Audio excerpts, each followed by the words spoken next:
3 days after my son helped me carry my wife's casket's flowers to the car, he asked me if I'd thought about updating my will.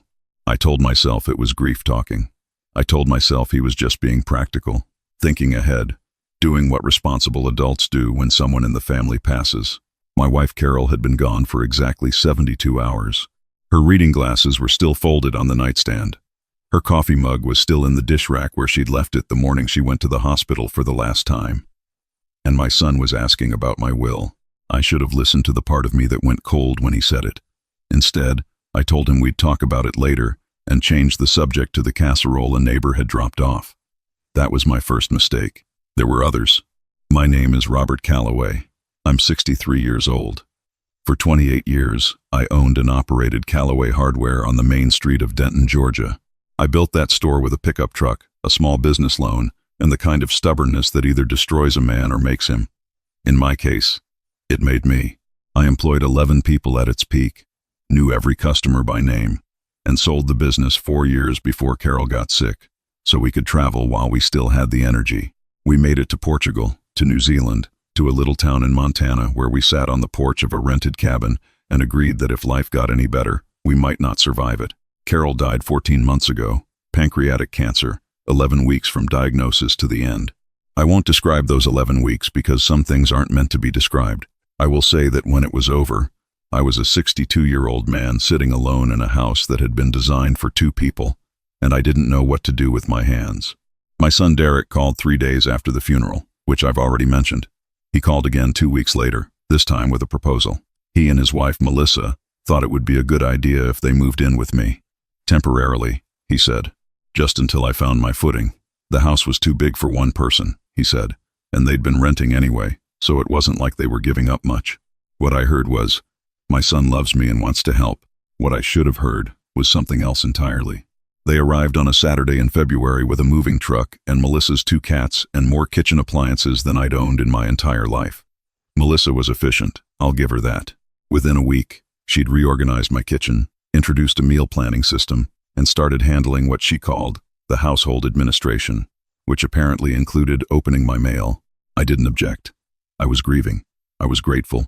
And I was, as I understand now, exactly the kind of target that people like Melissa spend years looking for. The first sign was so small I nearly missed it. About 6 weeks after they moved in, I was looking for a document in my filing cabinet, a maintenance receipt for the furnace, and I noticed that my folder of financial statements had been moved. Not missing, just shifted to a different section of the cabinet. I mentioned it to Melissa that evening. She said she'd been tidying up and apologized if she'd disrupted my system. She smiled when she said it. Melissa had a smile that arrived a half-second before the rest of her expression, like a reflex rather than a feeling. I accepted the apology and forgot about it. The second sign came a month later. I was on the phone with my accountant, a man named Phil Greer who'd been handling my taxes since I opened the hardware store. He mentioned that he'd received an email from me asking about the tax implications of transferring a property title. He wanted to clarify which property I meant and what the timeline was. I hadn't sent any email. I told Phil it must have been a mistake, that he should disregard it. But after I hung up, I sat in my armchair for a long time, turning the word transfer over in my mind like a stone I wasn't sure I wanted to look under. That evening, Derek made steaks on the grill, and Melissa opened a bottle of wine that was better than anything I kept in the house. Derek told a long story about a problem at his job, something about a difficult client, and Melissa laughed at all the right moments. They were warm and attentive and present, and I watched them and thought about that email I hadn't sent, and I smiled and nodded and said the steak was perfect, which it was. I started paying attention after that, not in any dramatic way. I didn't set up hidden cameras or hire anyone. I simply began to notice what I had been too comfortable to notice before. Derek worked in commercial real estate, not as an agent, but in some kind of coordination role that he'd never explained to my complete satisfaction. He made decent money, or said he did, but I noticed that the credit card bills that came to the house, the ones Melissa intercepted from the mailbox before I could see them, were thick. I noticed that Derek's car had a crack in the windshield he said he couldn't afford to fix. I noticed that Melissa, who described herself as a freelance graphic designer, spent most of her working hours either on her phone or reorganizing rooms in my house that didn't need reorganizing. What I didn't notice, until I went looking, was the money leaving my accounts.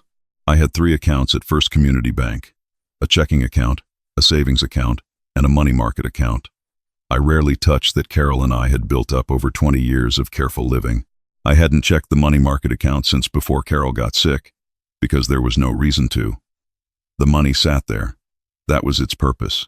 On a Tuesday morning when both Derek and Melissa were out of the house, I sat down at my computer and logged into all three accounts. The checking and savings looked normal, within the expected range of my monthly expenses. But the money market account stopped my breathing for a moment. Over the course of the previous 4 months, someone had made 11 withdrawals from that account, each one between $800 and $1,400. Never enough to trigger an automatic alert, never on the same day of the week. The total was just over $10,000. Gone. The withdrawals had been made at ATMs. 2 of them were in the part of town where Melissa had mentioned a client she'd visited. One was 2 blocks from the gym Derek used. I closed my laptop and went out to the back porch and stood there for a while, looking at the yard Carol had planted. I thought about calling Derek immediately. I thought about confronting Melissa when she came home. I thought about all the direct, natural, reasonable things a person does when they discover their family has been stealing from them. Then I thought about the email Phil had received, about my filing cabinet, about the way Melissa intercepted the mail, about Derek asking about my will 72 hours after his mother was buried. And I decided that the worst thing I could do was let them know I knew. I called my attorney instead. Her name is Carol Hendricks, which I'd always found quietly meaningful since she shared a name with my wife. She'd handled the legal work when I sold the hardware store, and she'd helped me set up the simple will Carol and I had written together years ago. I asked her to meet me at her office the following morning. Alone. Carol listened to everything without interrupting, which is one of the things that makes her good at her job. When I finished, she folded her hands on her desk and looked at me with the expression of someone who is not surprised but wishes they were. She said what I already suspected. What I'd found was consistent with financial elder abuse. The unauthorized account access alone was potentially criminal, combined with the forged email to Phil and whatever else they'd been planning with the property title inquiry. The picture was not ambiguous. I told her the same thing I'd already decided. I didn't want to press charges. I wanted to disappear. She raised an eyebrow. I explained what I meant. I wanted to restructure everything before they understood what was happening. New accounts, new institutions, everything moved out of their reach. I wanted to update my will to remove Derek entirely, replacing him as beneficiary with 2 charities Carol had supported for years. I wanted to sell the house privately, as quickly as possible, and then I wanted to be somewhere else, living a life they couldn't find or touch. Carol Hendricks asked me once if I was sure, just once. I told her I'd never been more certain of anything since the day I asked my wife to marry me. She nodded and started writing. Back at the house that evening, I performed a version of myself I'm not proud of, but that I consider one of the better acting jobs of my life. I asked Derek about his week. I laughed at something Melissa said about one of her cats. I ate the pasta Melissa cooked and told her it was delicious, which it was. I asked about their plans for the weekend as though I had every reason to be curious. Melissa mentioned she wanted to take a look at the guest room, see if it could function as a home office for her work. She said it very casually, very naturally. She was good at casual and natural. I said that sounded fine and refilled my water glass and thought about my appointment with a real estate attorney the following afternoon. The next 10 days were the longest of my life. Carol Hendricks moved with a speed and discretion I hadn't anticipated. She had contacts in private real estate who specialized in quick, clean transactions. My house, a 4-bedroom colonial in a neighborhood where prices had risen considerably over the past decade, went to a cash buyer in 8 days. The agreed price was $430,000. Every cent went into an account at a bank in a city 2 hours away, an institution I'd chosen specifically because neither Derek nor Melissa had any connection to it. I opened a new personal account at the same bank with the monthly transfer from a living trust Carol Hendricks helped me establish. The trust held the proceeds from the hardware store sale, the money market funds I'd quietly moved, and a modest investment portfolio. The whole structure was managed through her firm. My name appeared nowhere that a casual or even moderately determined search would find it. I wrote a new will. Derek's name was not in it. The primary beneficiaries were the adult literacy nonprofit Carol had volunteered for before she got sick, and a hospice organization that had cared for her in her final weeks. If they had been good to her, I reasoned, they deserved what I'd spent a lifetime building. On a Thursday morning, while Derek was at work and Melissa was at what she called a client meeting, I packed 2 suitcases, clothes, a few books, Carol's photograph from the nightstand, the small jewelry box that held her wedding ring, My laptop, my documents folder, now empty of anything useful to anyone looking for financial leverage. I left everything else. The furniture, the second car I rarely drove, the kitchen appliances Melissa had arranged so carefully, none of it mattered. I left a note on the kitchen table. It said, "I know exactly what you've been doing. I'm choosing not to involve the police, but I am choosing to disappear. Don't look for me." I drove away from that house at 10:15 in the morning and didn't look in the rearview mirror. I've made peace with the fact that I'm not sure if that makes me strong or just practiced at not feeling things I can't afford to feel. I'd rented a furnished apartment in Asheville, North Carolina, paid 3 months in advance with a cashier's check. The apartment was on the 3rd floor of a quiet building near a bookstore and a coffee shop that opened at 6 in the morning. The landlord was an older woman named Mrs. Patton who asked no questions and appreciated that I paid in full before moving in. That first evening, I sat in a chair by the window and listened to the city sounds outside, which were different from the suburb sounds I'd lived with for 30 years. And I thought about Carol. I thought about the way she used to read on the other end of the couch, her feet tucked under her, a mug of tea going cold on the side table because she always forgot to drink it while she was reading. I thought about all the things I should have told her when there was still time to tell them. What I did not think about was Derek. That surprised me. I had expected grief, or rage, or the specific hollow ache of betrayal. Instead, there was mostly just quiet. The quiet of a man who has finally stopped bracing for the next blow. My phone, the new one, received its first contact from Derek 11 days after I left. He'd gotten the number from somewhere. I still don't know how. His first message was brief. "Dad, call me. It's important. I need to talk to you." I didn't respond. Over the following week, the messages accumulated. They moved through predictable stages. First, concern. "Dad, we're worried about you. We came home and you were gone. Please just let us know you're safe." Then confusion. "Dad, we went to the house. There are new people living there. What's happening? Did you sell it without telling us?" Then, inevitably, urgency. "Dad, we have a situation. The bank is saying our account was accessed without authorization. There's been some kind of fraud and we need your help sorting it out." I found that last message almost impressive in its construction. The bank account they were describing was the joint household account I'd added them to when they moved in, the one I'd closed and drained the day before I left. The account had held approximately $9,000 of my money. Framing its closure as fraud was creative, at minimum. I deleted that message and poured myself a glass of bourbon, something I'd started allowing myself in the evenings now that there was no one around to ask me if I thought that was a good idea. Melissa called once. Her voice on the voicemail was controlled, which told me more about her than any of the messages Derek had left. She said she understood that I was upset. She said she hoped I'd give them a chance to explain. She said that families went through difficult periods and that running away never solved anything. There was no apology in the message. There was an assumption that whatever I believed I knew was a misunderstanding subject to her correction. I erased it and did not feel bad about erasing it. 3 weeks after I arrived in Asheville, I got a job. This surprised me, because I hadn't gone looking for one.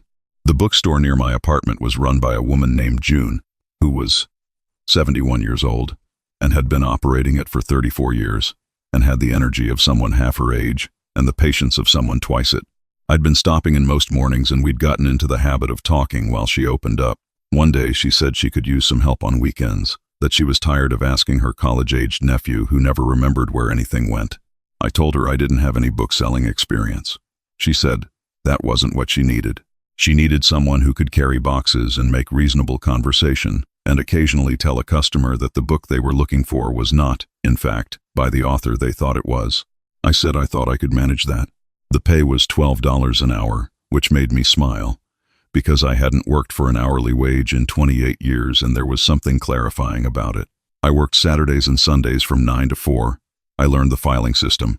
I learned which customers wanted recommendations and which ones wanted to be left alone. I learned that June had opinions about the placement of paperback fiction that were, in her words, non-negotiable. I didn't tell June who I was, meaning I didn't tell her about the hardware store or the sale price or the trust that made my bookstore wages largely symbolic. She knew my name was Robert and that I'd recently moved to Asheville and that I'd lost my wife. That was enough. Maybe more than enough. In a place where a woman had been selling books out of the same storefront for 34 years, privacy was understood to be a form of courtesy. I called Carol Hendricks once a month. On the 4th call, she told me that Derek had filed a complaint with the state banking authority claiming unauthorized account closure. The complaint had been reviewed and dismissed, since I had every legal right to close my own accounts. She also told me that a lien had been placed on what had been my home address, which was now someone else's home address, related to an unpaid debt in Derek's name. The new owners were apparently not pleased. She told me one more thing. Derek had hired an attorney. I asked what kind of attorney. She said an estate litigation specialist, which meant he was looking for grounds to contest my new will or challenge the restructuring of my assets. She said the grounds were thin. I'd been of sound mind and acting within my full legal rights at every step. The will was properly executed. The trust was properly established. There was no mechanism by which a grown child could force a living parent to make them a beneficiary. I thanked her and asked her to keep me informed. She said she would. Then she asked, very quietly, how I was doing. Not in a legal sense, just in general. I told her the truth. I told her I was sleeping well for the first time in over a year, that I'd read more books in the past 2 months than in the previous 5 years, that I'd started walking in the mornings along a trail near the river that Carol would have loved, and that sometimes when the light came through the trees a certain way, I felt something I could only describe as okay, which was not a small thing to feel.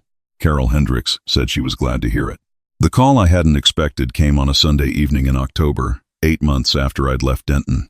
I was on my couch reading when the phone showed a number I didn't recognize, in a Georgia area code. I almost let it go to voicemail. Something made me answer. The voice was Derek's, but different. The careful control he'd maintained across all his previous messages was gone. He sounded like a man who had been carrying something heavy for a long time and had finally put it down, though not by choice. He said he needed me to listen, just for a minute. I said nothing.